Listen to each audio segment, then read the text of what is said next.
Of course, the West is going to reject the sham referendums and reject the narrative that an attack on these areas by Ukraine to recapture them is an attack on Russia, and will send Ukraine weapons and also ratchet up the sanctions. It's a bit sad that there are still sanctions left to be applied, actually, and it kind of shows how meager was the first bunch. But what happens behind the scenes is, I think, a different question. The West has difficult choices to make. One way in which Putin has not miscalculated is that he understands the West will not actually fight for Ukraine. And that is sad to behold. But it was predictable, and he's going to exploit it to the end. He's also going to exploit the fact that he can weather a lot of unpopularity at home. I mean, it is nothing short of an astounding admission of failure in the field that they go and mobilize 300,000 people and probably more. I mean, what a disgrace. And yet he can do it. And despite the dissatisfactions and the signs of some rebellion that we see, he's not that afraid.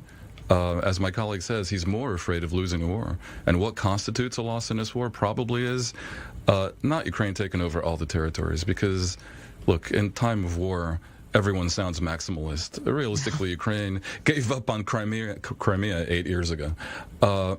Ukraine ending up with more than it had before February, that would be a tremendous disgrace for Putin and possibly unsurvivable. It's our common war, and we must win only together, because now he will go further. I think much depends on whether the West can truly get China and India to be on side. Much of what has enabled Putin to continue the war is that he's able to continue selling energy, essentially, to both those countries, huge countries. And both of them are starting to notice that the world economy is being harmed in ways that are not convenient to them either. If the U.S. and the West can somehow get them to truly pressure Putin, that may be more effective than further sanctions coming from the West, which clearly do not achieve the desired purpose, or even the foment in Russia itself. Being a totalitarian state at this point, that doesn't seem to impress Putin much either. Yeah, desperate times necessitate desperate measures, and Putin is perhaps getting a bit too desperate for an authoritarian ruler. Oh, what he's doing is just breathtaking, and it really is a lesson, I think, to people all around the world. Putin was genuinely popular. At this point, I don't know anymore, because you cannot trust public opinion, and in the provinces he's still popular because they don't get any information. So right now Russia is under a cloud of nonsense. But Putin was legitimately elected with huge majorities, even though people knew that his instinct was authoritarian, that his nature was as it was, that he's a KGB operative masquerading as a president. I think there's a lesson here for people all over the world who are, for various reasons, tempted to vote for such people. And, the country that I'm sitting in right now is not immune to such considerations. It can, voting for a regime that is not in favor of liberal democracy, doesn't care about protecting the minority, can come back like a boomerang against the majority. Should the Baltic countries open their borders to fleeing Russians, fleeing from conscription, of course? According to the UN High Commissioner for Refugees, they definitely should.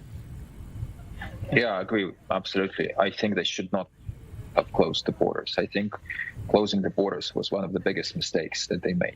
But I think the damage has already been done, really. No, but they can undo it. It was a shocking error to close the borders. Disgraceful and inhuman. And I think it should be undone immediately, and there should be pressure on these countries. Maria, I can see you're shaking your head. Yeah. I'm sorry. Just shooting into the feet, to poison Europe more with Russian agents and with the network, with the people who is supporting Putin's regime. Like, why to let them flood the country? I understand that attempts of mobilization of 1 million reservists are failing, and people really are fleeing the country to avoid the certain deaths in Ukraine. But sorry, why to have all so this? Let me answer the question. A, on humanitarian grounds, like you're helping an innocent person flee prison.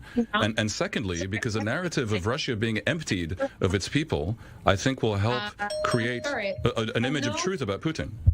There are no good Russians. All Russians are killed, raped, tortured. Okay. That's well, there are no good Russians. There are no good Jews. This is. I would not participate. And as always, we're getting to the challenging part at the very end of our debate. Maria Ionova, Dan Perry, Ivan Anichar, thank you very much.